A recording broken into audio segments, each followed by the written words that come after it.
hunai hianin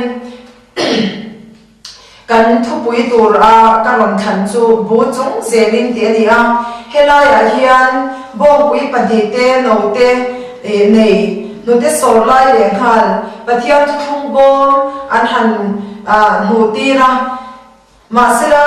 kirle mai turan ngai lain akir hak lava bu chung zela tan thu hi aro pui ke te mema hearing to the tan tur huna hian min fui tu ro pui tak ni in ka shia chu wangin bu chung zelin ti hi zaina hian I han soi ke du ani pathian bom thung bom ro pui tak mai Israel fa de tan poi mo lu tu an kal na mun pia nga telve chu Merma Philistia hoten an lak sak thu ani a he pathian bom lak sak hi arab thak ema Philistia hotile Israel te anin dowa ta chuan bungli Samuel pakhat na bunga ate bungli ate a chanchin kan sia he pathian thung bom chanchin hi chu in do na chuan Merma te ne Israel fa te anin be ni chu ta chuanin anin do na huna chu pathian thung bom chu lo theng ani ti an shiatin an be Philistia hote an lau thonga chu ni lo ni ai kupta mi te thanera shichitin re ati humtu khati in chu pathian chu ni lo ni ti in an boye te ma sila an mani rin fuya onang ni Philistia mi te u in chia no no mang khan he prai ho te chia roi nom lo nan chak takin no mola intimi pa ola bezer ro wan han tia ta chuan an han changa Israel te bo pathian bom thung bom chu an lak sakta ani chu thu chu pui thiam meli aina lo shia chuan amutna a thutna thu theng atangin a that to pa a thina la ni ti te a hong atia ka thita ni ti te kan shia tin an chu ko a he bom la sak thu hianin a hong ne ema pui thiam meli a thi mai pa ka afa pa fine hasa te afa pa pakhat apani an thipoka ta chuanin fine hasa no pui chu now shinghana chu ta po chuan engeni at soi nu pera chuan ro pui na chuan Israel te chu chua santa ti in pathian bom chun la sak pasia atia chu tiang chuan an chung kwa chian dara tha ka lo thenga pathian bom la sak chu an tuan se me mani tina la sak tu lam po in an tuar boka ngot ti an vean manga nge pema khosang sanga ekron an ti te as to tan ti te an kal puya an buai pha pathian kutina del na sani ta chon ing tinge pe kile na tu ni ang ti in a in thiam te le pui thiam ten han ro na chu ta chuan in pathian bom chu kutrui a ro ka kal tir lo tu le chu pathian bom lu tur chuan in bom pui pani te an te sol lai shoi ula hong bol la ber ngai hau le te ron la ula ta chuan han nu tir la akal ze chuan pathian ku thi kan chunga lo ta ani anga chu ti ni lo chuan in kan chunga thil lo thek ve mai ani ang an ti a ma sela an han shoi bom pui te chun lo te nen an lo te in la man han thun saka ta chuan ngong bol la ber ngai hau lo te a chuan pathian thung bom nu turin to lai lir chu an han buat sai ta a ma se ta chuan bom pui te chun tan ta ze maya bom pui chuan so ta ngat maya bu chung zelin ding la me mo ve la ma mo pe la bin an kana chu ta chuan bet se bes ram rit thein Philistia hoten an han zuya ma se lan tan ta zela bet se bes khwami ten an lo mu chuan lo takin pathian bom an han mu chuan an lo me ema ni ma se la to lai lir thing te chun han eka lalpa biam nan haral thil hana bom pui te chu pathian bom da nan to lai lir nu tu te chu an lo mang ta haral thil hana helai thu hi ro pui ne in ka shia a tun kan zoram om dan te kan kal phung te ngai to hian helai thu hian kan nun hi khoi thak le se ka du ngoya pathian bom lak sak hi arab thak mai ni chu chuan tuara pui thiam melia te chung kwa po in Israel fa te tan po ngal pho tha ka aza tha ka an tuara thi na te chu tiang chu ni a ala sak tu lam po in an tuar bo chu helai na min en tir ni ka shia chu helaya no te thun saka om chung sin nu te so lai tang na tur tak mai te pathian bo man hu kan han kan ta ngat mayam an kir le lo ni ma sera bo chung zelin an ti hian tuar chungin an no te tingai ngoin ni ma sera enga tigi an tan zel an thil phur kha pathia thung bo mani ada le torani apoi ko ema chumi phur chung chuan bo chung selin kong pui chu an zo a ding lama emo ve lama emo an pe he lawati hi aro pui emani kan ram poi christian ram aram in christian ram kan dia he pathian thuro pui tak mai le le walin rem na thung lari swa krista chanjin tha kan sha theina turin missionary basa ten mani in lumte mani ram nuam te kal sarin he zoram chetaka hian chumba chumhwamin an lo kala chu tiang chuan chanjin tha mangai na chanjin lari swa kristan kan ta na tur na le nun min pe ka thu te mi ron sia tira ti chuan aram angin christian ram kan lo nia chu tiang chuan mi ten har sa tam tak an lo to ka sia tirin kan omani ol sam taka pathia thu hi she mai kan ni lo mi ten nun tha pin kan na ma hian thu an ron soi tak me ani hey a chanjin an soi thin duin rolan sa te am te po a una pa jon rolan sa thi nei na tu pe to lo re rema mi tui nen pathia thu shil turin kan ram lam aron pan dikha aro pui ke ti helai thu a po hian alangin ka sia chu tiang chuan pathian ne na kan in rem the na tur te kan hak the na tur te chatuan nun kan nei the na turin mi ten chumbang chumhwa min chanjin tha an ron shila chu tiang a ti en ram chu kan ni ma sila tun ma le tun hun te po han ngai to ina kan chang ka chho ze na christian ram kan ni na ang po in tun hun a hian har sa tam tak po kan to mer pa pon min pe ni ma sila chu ti lai chuan kan nun hi kan ena ke ma ni a hian le le van pathian le mishing in rem na siam tu la ni swa krista thu thong ro pui ta mai kol tu te le nei tu kan ni chu ti ang kan ni mek lai chuan ding le ve a kan pen pui na sal tu ka kan thu sia ta kan ding het lova krista thu kan sia ta te kan ding het lo em ta mai mi ti turin kan ram chan chin te a chia thil ra thak takin min nang ve ra mual thau na te po kan nga te mani chu wang chuan lali swa krista chan chin tha hian kan nun hi alep le angaya tuna po thu soi ko ma po pathia ina mi te kong sangin min aw tira chu ti lai chuan chandam na thu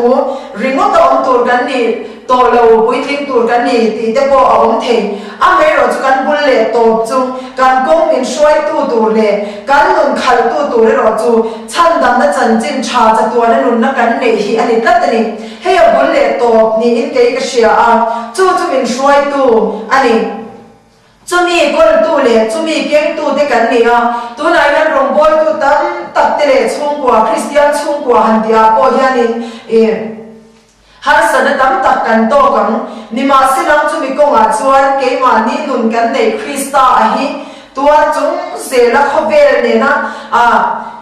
indo kan ni ti sia in har sana ka ra po bu chung zela kan tur kan ni he bong pui pani te po hi enga tigi an kan zel pai kan ke chuan an thil phur hi an thil nu hi apoi mo le tu ka pathia thung po man nu tlatani chu na khal kalani an no te nga an te po chang na ang ni ma sela bu chung selin kong chu an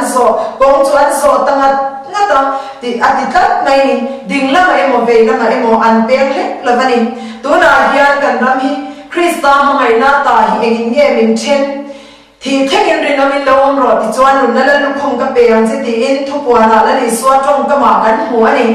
cho vào những tuần hôm nay hiền dâu làm riêng tu thì hiền thế có vẻ là hiền cái nông chung in là đi xóa Krista cũng lệ thu tắc lệ nôn na cho mi dễ cho căn tàn là tu này thì hiền căn xe thằng lệ bôi một tập mèo anh chung qua hiền bol căn chân để ngay anh làm á chung qua hiền căn chụp na anh tắt tu na hiền chung tin mai hi pathian thua kan thu na em enge ni pathian thu kan thu san na em ni ina lamani a chan chu hi kan in thir dana po chung kwa hi kan boy na ani zela chung kwa chalo chuan ram khotang le kosan a thei lo bani kan ti turam ti in lim ang te bin nang ma ilang tu na ya chia da chuan kwa sheu na se ema anula tang wal na kong le thil sang te sum le pa ya te kan pe na sa alal pa du lo so hi kan rap na salu tu kani chu wang chuan chung tin kan in ena nga ya tun la ya hian dan le thu pek te kan zir thar le a Presbyterian phei chuan Karel Walian MMA to duty ranami bung liate ngun takin in vong ro ti film khurla ngun takin in vong phot mai ro chuti lo chuan in mitin thil mo te chu in thein langa in dam chungin thilunga ta bo da nge in fa te le in to te zirtir chin ro ti amo sia te na pathia ni nami te Israel te ta na thu cha te mo sia ne na soi te kana han en le hianin kan zir thale ngai nga sia pathia thu hi kan boi pui thale angai ema bul kan tan le a bu kan let po hi ngai alang ta ani chu kan din hun ze le chang ka na te Mizoram hi ma kan son na se ema chung kwa po kan chang ka in le lo te po a tha a engkim maya chang ka na lam kan pana ni ma se le chu ti roi chon me ma pa in nas takin chana la boka chu ne wangin chung kwa pathian dan le thu pek te vong thar le a ke man ni nun kan in fia le hi ngai tak me ani hei mi thiam te chon an tiam zuda haute an fa te an zirti mun ema pathian dan te an zirtira an nu te mute tuine an pek polani ti khopin an lo soi chine ni kan mi thiam te ho hian se zau ten an lo soi chini ke aro pui ke tine china an tu le fa ten zirti na se ema an ban buna te an char she na te an manga ti chuan an mut lai te kawan kal lai te inan thut lai te an mut thuna te po an soi chin pathian dan te chu tiang chan an lo in zirti na se em chin ani an ti an mani ming po an thei hil hian sok chin ani pathian dan an vong na sali tuka an zir na sali tuka ni te po an ti a chung te chungai to chuan kan ram Christian ram kan ti a chung tin te hian pathian tho kan buai pui thar le angaya heng chung kwa kan ni le te chu rei lo te a kan dam don ni ma sela a bol dik tak pathian ina min buat sai sakram a oma chumi lu tur chuan kan in buat sai angai ni chung kwa po pathian thu te kan soi man le to lo e mani ti turin chung in khom ang te po nei le the lo te kan tam emal pa biak te kan in tha da na sa ni ma sela be man lo ten lal pa kan ma mo le thina kan na kan thim hana chu tiang chu kan ni chu wang chuan pathian thu a hian kan le te tam pe wi ngai heng kan Bible thu a te hian aro pu em pathian du zong engkim maya oma adu lo zong ke in shatira chumi chu sheturin kan in buat sai ngaya chu adan te zong thei turin adan pe tu nge chuan afa pa Yesu Krista min pe a chu ke mani alo nung ta a chumi nunga tang chuan a thu pe te khir lovin adan zong thei na hi alo omani chu kan zir thar le a kan shia thi apoi mo emin ka shia she to tu tan po ma son zel nun kha apoi mo ani chu tiang chuan pathian thu hi tu nu na po hian number 1 a chung kwa hian da le theilam kan khobel nun kan in kan siam na ana ema kan tu kan fa ti a po nu le pa po in khobel thil ro pui te thil tha te kan du saka zirna tha kan oma chu kan ti turani nima sel aram le fel na kan zon ma sak lo chuan chu ang te chu min ti lungai tu min ti trap tu wala ni thei don ani chu wangi kan nun bul pui perle khobel kan nun na tan po poimo kan taksa aral mu po ala poimo deu zo ka kha pathian thu hi ani chu wangin fa pai so Krista a lalpa pathian in nun min pe bangin pathian dan zom theina om hi kan zira kan ngai vena chu ta zom tura kan taksa po hi ain pe thar le angai tap meu ani helai na po ya nei pathian thu thung bom lak sate arab thak ema lak saka nom nuwa pe pirle tumin ni Philistia mi te chuan an han be a ta chuan pathian kut an chunga tla ni chuan she be he mai chu ta chuan pathian kut alo ni tak me vem ti an han fia le a pui thiam te le a em thiam te po an han rona ma selang chu ta chuan nấu tê tê in lama bom bui pani an han thun sak kat mai an mani chu pathian bom da le tura an han kaltir tamai te hi ngai tua chiam chuan amaka arap thak boka nima sel theng du te sor lai le na si no te te in lama han thun saka an mani na to lai han du pathian bom an han tlang pui ta zel pai hi again min sir tira tum le ti hi ngai tua tham tak ani an thil phur hi apoi mo lu to ka chu chuan khal kal zela an no te te in lama thun sak chungai le in la an hu te te tang ma senam an pathian bom phur chuan a khal kal zela ni ti hi alam chiang hlein a hria te ni het lai cha nga hian chu tiang chuan an tlan zela kong pui chuan zonga ngata bu chung selin an tlan an no te te an ngai ni an sheo man yan taksa po ni ma selang an tlan zela an mani ngai pathian bom nuk tu te chu mi tel lan pan biak theine turin har thil hana hanin an lo om le ta hal ani chu tun huna po yan rong bol tu te theng po in har sana tam takan to kan fanau te po men ma pan lo phuar betin lo thung bet po ni the eng bang bang ine mo rui lo mang te mo har sa nei eng mo mang po lo thung bet lo phuar bet ni the ma se chu ta chuan rong bol na nam lal pan min to na zona amarun min pe to hanga rong bol to rin to na zona tlan thei lo bin helama thun be te la min pot le ma yang ti hi a hlom em ani chu wang chuan kan nun kan nei le le var in rem na ro pui pe thu thong ro pui la ni so krista he kan nei zo ka hi kan nun ta la poi po bera chu mi mang chuan chu mi du do zo ze na tlan tur kan ni mi tui ta chung po in tlan zer tur kan ni kan bible in min shira mi tui ta chunga bu chi pe chwa pui tu den an bu phal te ka lom ta kan hon le na tur thu te min share ti chu wang in khobel thil khobel pa moi le te han kan nun te min po thuk tu min tran lo ra thin ma senang lan pa mi te tlan zer tu le chu khobel mi te nan ti ang po ti ve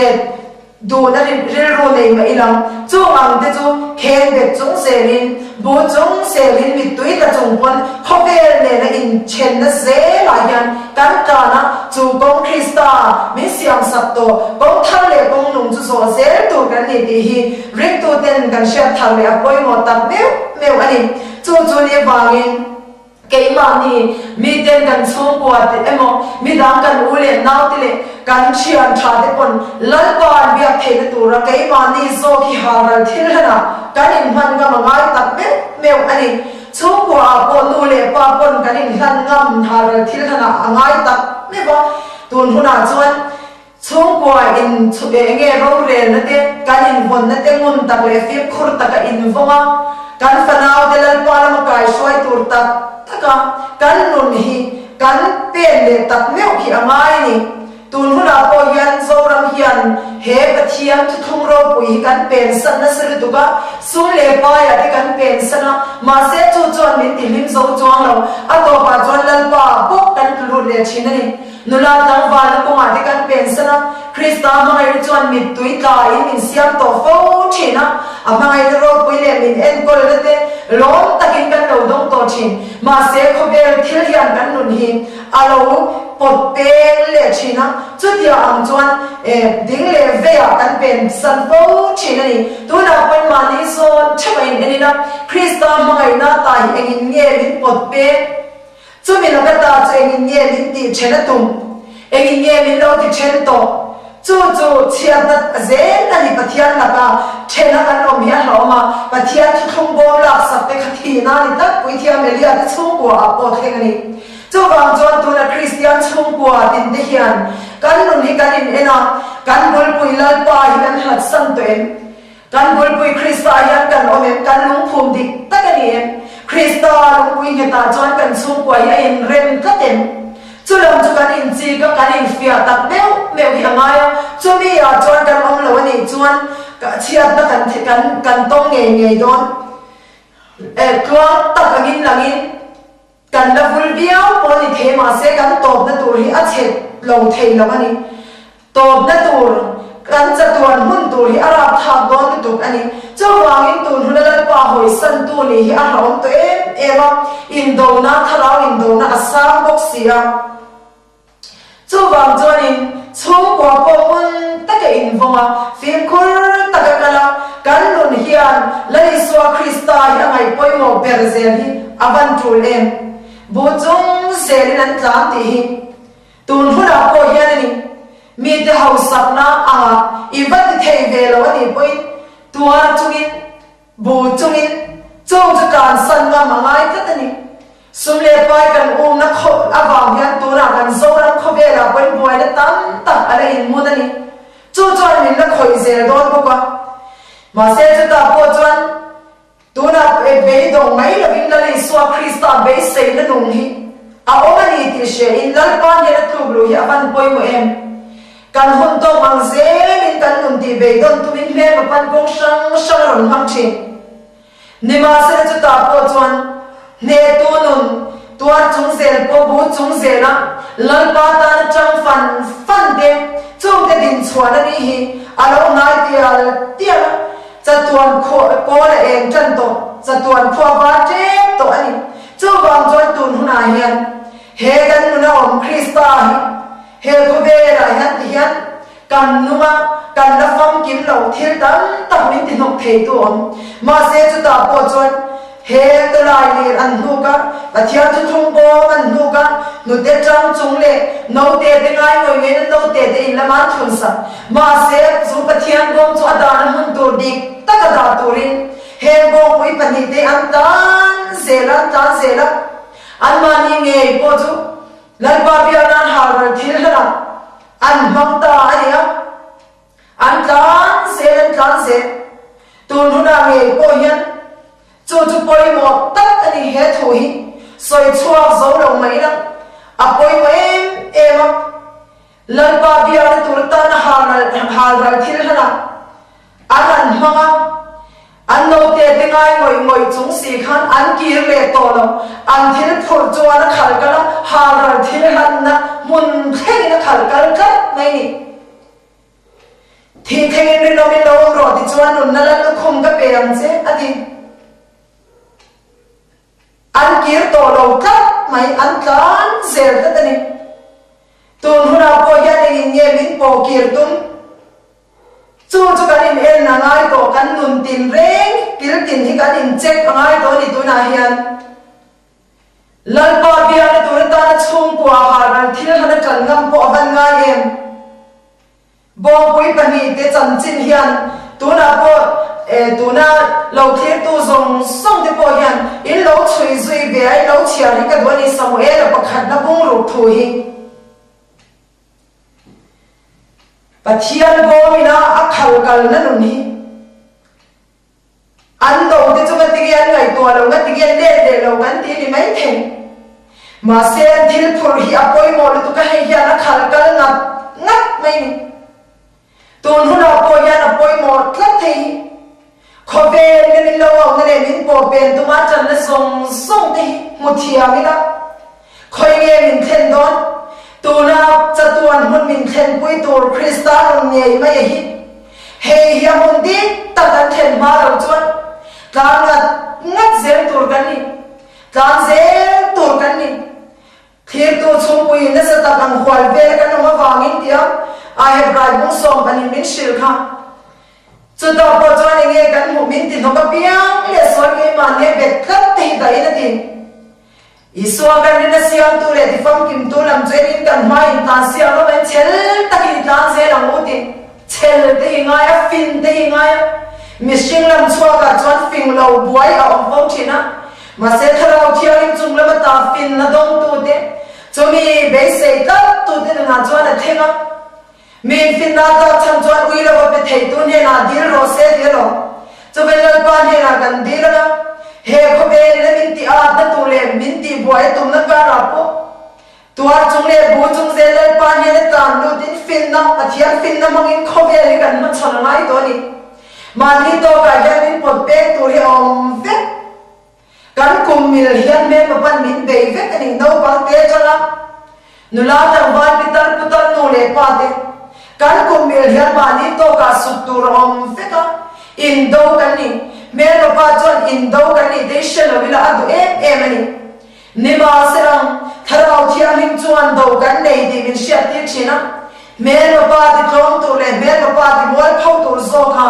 kan nun hi ring tu te hi min kai shoi zel hi atumani chawangin ke ma ni nun ring tu tin den tharau thiam him shoi oma khober nu chon ram zel nu chon zera he ke ma ni khober nun adu ve te lalpa thulo angpo ti cha na te pon min lo be ni the nima se na kan nu na krista kan nei to hi bong him zel turin tuan chung le bu chung zelin kan ta na ngai kan hom na tur kan then pui na tur di tak Jerusalem thar kan then ma lo chuan tuan chung zel le bu chung zelin kan ta na ngai ni tuna poyan nu pakara har sad na nei te po kan omani the kan nu pui pasal te a har sad na kan nei ni the mà sẽ chung song song à bộ chuan lalpa ngak zele lalpa ti dan so ngai chang chung se la kan ta na ngai chung har sa le pon lalpa ne la kan ta lo ngai mangan ye chuan bu te ni thuk ru don sia ti chu vai tu nu na hian ring tu den lalpa na ma thuk ru na chang kan sia thar le poi mo ta me sum le pai wa ngar ru ha te chu anga wanga chan nei mei turate shong tam ta khan sa tam ta chu kwa hong thil tam ta ko ami sum le pai chung cha ma ko chu ang te po chuan be dong mai lavin nun min pe tu la ni swa krista awangin be se ne ma ba than nei nei la kan nei sa tam ta ka lo lia min kan tu lo takin lo ral po ni the ma se lal pa hi be lam ulal pa hi be khatina te apo lu ngồi thế na ông này chúng mình cho buổi trưa để tụi nó bé xây nó đúng nè tụi anh chúng sẽ bốn chúng sẽ nó kề gần bên thằng này hiện ngay xuống lên bay đi dần thật thiết thoa là thể khóc này hi cần năm con cho cần tồn sầu nó sập khắp cho vòng cho anh cái mà này gần bên tì bề đôn tụi anh bên mà bắt thần la nó so khi một chiều như nào bé xây nó nên lên quan nên tụi nó liền tem te po tam ta cái tin cho thể tụi cho lên qua này dik na hiya poi mo rin om na kan thusia krista thu kan sia ta te kan rin om cho thil na la po rin om na min pe chin ni to na chonel pa thu kan sia ta kan rin om khat lo wangin tam tak chu thil na la po kan rin om thei ma kem te chu rin om chu tam tak chu om na ni ti te pathia thui min sia tir ni chu wangin chu har sat na tu na to me te po kan lo min rir be dong takin kan lo in dong kun po ni the chung ko ma ba po chhe tu ra kan ngai ni the chia na po om the am ne ma se le pa be se ro lal pa be se tu te chon mo thong ngai lo ba lal pa na hat mi chu ega thole ti chu ga chung kwa in dam tam na tu kha su me moi lo ti pa la ke sum le pa dam tum te an dam ton chuang ngai lo cho vai là đi xóa Christ đây cần đầm nani bây giờ là tàu lệ sum lệ ba em kia mà rồi nó có ông cái tá thì á xong qua mình ta cái in vong á phim cô ta cái là lần ba thì chúng sẽ là ron chúng sẽ là đam chung đi chung qua cái chia thiam thế là tụi bữa đi chân thằng lệ mo tụi nó bây giờ bây giờ rồi nó tam ta cái làm gì cái gì rồi nó xia ngồi in lệ đâu có chán mấy lòng thế nei zong po ti ngai dom to lo bul chan le ngai no po shila ba be dom te po kan omani the ma sele le suan chung zong a chuan be se na nu min siam sak adwa khobe ring ga na ta kan lo ti hin sia ti na doni khobe chu cha na te chu pin boral me ni ti min sia ti ra ma ngai ni ka ma nun nge chu kan bul chan tu ra ta min be se pui ni hilal pan chu min ma tu tu chuan be dom nai na khoi me te po tu nu na ya lalpa ni na lo tu turin ka ngem cheu ni nula chang fa la ko fa ma be dong te chong lo ta me te lim na mu si lo ma se to thiam si lo nun song ti pa la ni so Christian min ma ya ton huna hian lalpan min ma zia hi min sia te la du ngoi ani la ni so ne le tu to ma be dong nan chuang ai lo be say na nung len khovel hi an khir chen ni chumi tur chuan tun huna hian kan ni na zon chha ka tin lan pan he ni itlu dang he ba thian chu thum bom poi mo lut tu Israel fa ta ta poi mò lực tục hi cái lý ta có chú cái in en na tur chú kan thu thong ro pui per thu thong thar Krista hi chú tua na kan nun le na turin pa pathian min pe chatuan bora chatuan shem huna lo tur ta nun le na thu thong thar Krista chú min pe chú mi ring le tu te chú na po hian khovel nen kan in do me kan in chú ta chuan he bu chung se la kong puyen zo ngat ang hian ding lama ve lama mon pek lawangin lali so Kristan nei tu den tun huna hian thil na pen san to lovin lal pa ta hian haral thil na khovel tan in lan thar le mo chu kan ma ba ani in thoi nong le thiang le pa thiang nom ta ni turin in tak sa chu in lan ka nge le chu jin rong bol na om re ngari ti in rong bung som pa ni mi shil ani kan rong bol na om re in thoi nong le thiang le pa thiang nom ta ni tur kan tak sa in lan he ko be thil ten kan nun ni ron ti nok tu mi ron be kan ma ron ta hang chi ma sira tua chung zel po in bu chung zelin cái mà để chúng thong thar Kristan so cái tan pui zel tur kan ni ding le be pen pui mai tur kan ni lo ti lal pa thui min sia thar ti le adwani cái mà mi nun in huat na den kan lo poi mo chung kwa po kan in sila bidang de a pathian thuwa po anh tin nghe vì đáng cần sự chinh đàn à po mà đi theo mình chân để này đeo mày để khát yang à vì đáng thế giúp chúng ta tổ liên minh tilo thôn nói rồi nên mà ngày đàn vang tổ liên minh đủ không về đến bề ta chuan cụt tùng thế xiêm sấy thế phim năm long tin cần sẽ phô trình mà sẽ có thiên thua chuan man rô quý về chúng mà ngày nani chú mà ngày năm mang tổ chuan chung qua po tuan nó bố chúng dễ đến tiếng khát cắn đi là ngay thiên tế tham áp po rồi rồi nó tổ tập po cần tốt chỉ là người tu tiền nhưng mà sẽ cho ta po chuan tuan chúng dễ bố chúng dễ là cắn đi ngầm cắn cẩn ngầm khả ngay tất nhiên soi tu cái sáng sớm như này hiện alo quý em ấy lại thu hi cắn soi chua thiam lo nhưng mà sẽ năng riêng ông về xí anh vàng in cái này soi về đồ tốt đấy ngô còn là về ngay đâu nó để sờ lại đâu để này bốc xí na hà rồi thì là nó muốn thế mà và thiệt thông bố là hắn nu gan mà đi con hắn hàng hiền he cái ngài đi sâu ra chung có tiền để hiền lần ba cái lu lệ thế là turin nun đây to để về cho cần bôi mò phép cần tu cần pha cần nút trả cần phấn nổ thế trong chung quay bông khăn lệ là tu lệ lần đi xóa Kristan bế xây nó đúng lệ na mà ba lệ cần khó về mà tu ra lần ba cần trục luôn chút tiền mà hun cần man thằng lệ thì bôi mò tập mèo anh lần ba chú thong ro pui per kan in rem le na Kristan ne tu ti hian tun huna hian har sadaka po tuar chung zelin bo chung zelin kan tlan angai ta tam taka chuan hi pathian thui tuar na vek ani hau lawan ani lawani hlim na po ma se hlim na vek po ni bok lawa chu kan nun hian shiat fia fo angai kan ngai to po ngai pathian dan te kan ngai to fo ngai lim taka om chang om ma sina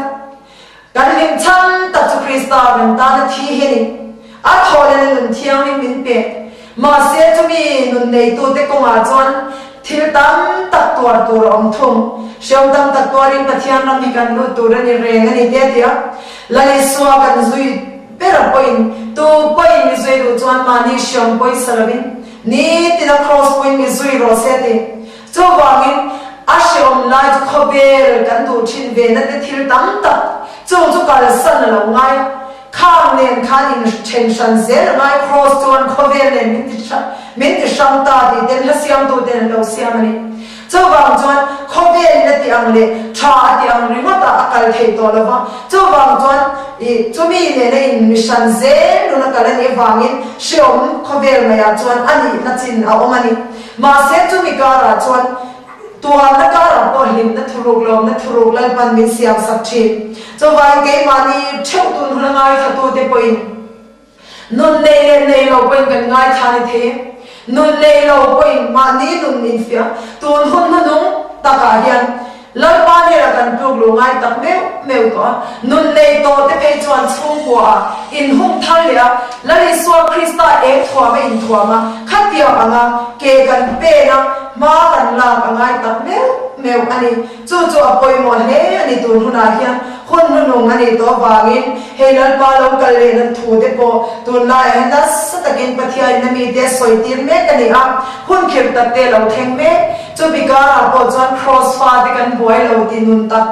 hi kan nei apoi mo a chu mi kan nei chu la li so krista chu pe kin kanom to chu mi ma chuan khovel ma chana tu ala kara po bu chung sera he chu thung ro pui krista chu thung thar krista kan nun kan nei tak mai hi kan pui zela bu chung zela kong chu so ngata ding le ve peng lo wa mi te lal pan mu the na tura chu koi lal pan mu the na tur te chian nu kan chian pa te kan nu le na kan far nu kan nu tra ten lal pan mu the na tur kai ma ni zo ki har thil hana tan nga mangai ta tak set ani chu ta chang ni lo jo kan nu na hian anu na kam mu lo anu ne eng ma kam bik lo ti na te hian pathian thu hi dem om ang hian min nan ti china ma se pathian thu chu ni ang takin ni se chu kan ni pui zel na ma khan mi ten lal pa eng hian lo mu anga chu tu na te bu chung zela chu lal pa kong kan so ngat na ding le ve pen pui lo kan ta na chuan mi ten lal pa biam na lo lut ve thei do na ni chu ti ang tak kan ti the na tu rin lal pan ngai tu song te mal ni som sa cross amen trong trai nó hun kan hanga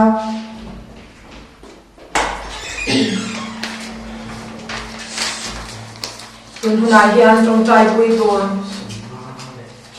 sang te songa le panga lai mai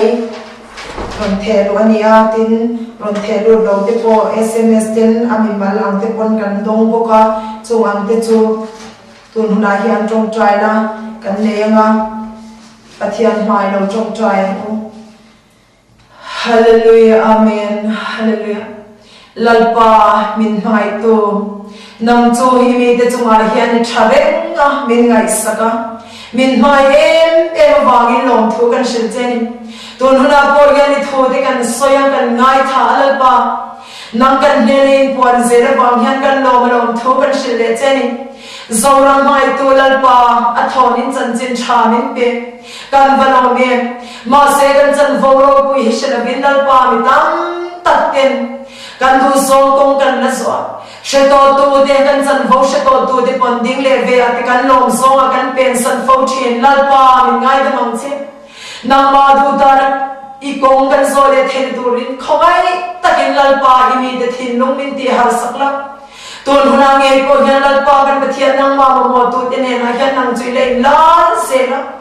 nang ma ngai ngoi te ne na lalpa khoi takin i thu thil ti theina chu nang sia ti le lan nun de nang in min kai chua sak lem che lalpa tu na hian he nan na sang nei ten lalpa nang ma dam be sein tu na hian he ming anom thelu ta mi som na chuang an ni lalpa an nan na te ke chuan me shekim hau lo ma se eng kim se tu chu kan lalpa le kan pathian ni wangin i ma he te kan ron kal pui ni lalpa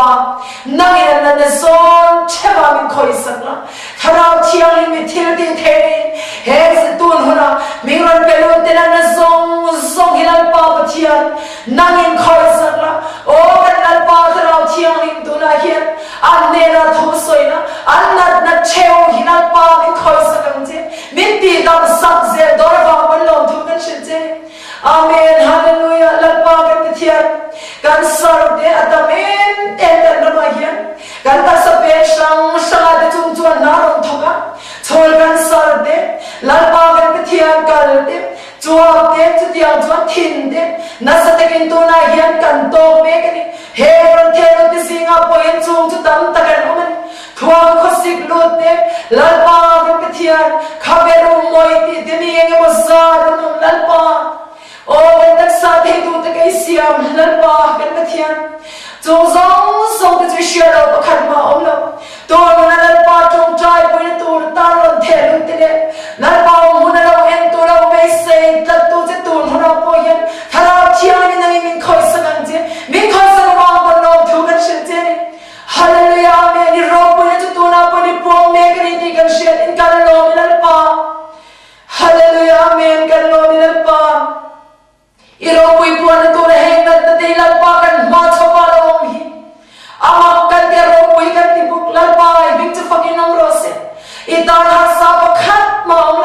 he zong zong na ma be se do de an di sen zong zong chu choru tua thing zong zong de min khoi tang sak bek la an ko chong te ne zong zong de na min khoi sak la om lo se de om the om su se de om lo the na ni reng di kan she la ba in a thor lo pui min mu tir se la ma pon nom thu kan shil che la ba he na tuar tu zong zong de na ma khoi na ke pula lo tu lu ta la ba kan thian tharau na ta ne te po la ba tharau dam na chang lo te pon dam na krista chuan lo chan nge the turin an mai khoi na chuan pa in ta lang la shia tir tu shil tu ban ne na ning chok sakang je la ba ri ru na tam ta te pon tu na hian som le pa e wang te nu le pa nu pa har sad na to te la ba fa na ba ri ru na ngoi om te ma ni na tu tra de fan no wang te ro me te o kan ka thian tu na hian chu tiang mi chu tam tak ron omani chong re ru na te po chu tharau thiang ni mai min tuam dam sak la la ni so krista hi dam na fam ki mani te ne ra ta na ma re ru le ngai tu ala thin lu zong zong te krista hi so min ven sak na hi atakan chan the ne turin zaya hian lal pai lam kan ron hoi pui ni lal pa kan soi ngon ne nang maling ki misya to le tak sa tu ana kan sa chi shang shangina khoi te na na mak tak takina tu na khoi mek te lal pa kan pathian ti dam tu pathian ni ziate tharau ne ru tak sa ko ma hum him tu pathian ni ziate hi atakan lo shiat ze the ne tu ra anna na so na chewlal pai thil ti the ne puan turin a thari ni de na karon soin karon dile pokani lal pa kaning ki mini tu na hian lal pa kan dil solte kan soi solte lal pa ni min ngai dam na soi tur kan soi lo pal te lal pa ni khongai takin ik ti min shia don dile fola lal pa du da ni mi te zora ring tu te kan kala tho hi dam na ni ti te kan lo shia fia the ne tu ren khongai takin lal pa ni imi te min ti han thale min shia don dile ang che lal pa kan thian swal wang te ni lo bin lal pa kan so kan swal wang tuar tur ni la tu ma dam ta kan nom tol tu na tuar tu zong zong te po hian lal pa na ba khoi nan mu fial tur ta zo khem te mal min som saka iti dam na shia thar ithia lal pa zora la hian chong kwa te tin lal pa na tuar tu te po na ma du dar ke kan pen thar le the tu ra kan ni na zon chaba min khoi thar ri ru thar min siam sak tu ren kan lal pa iso krista bin kan dile amen.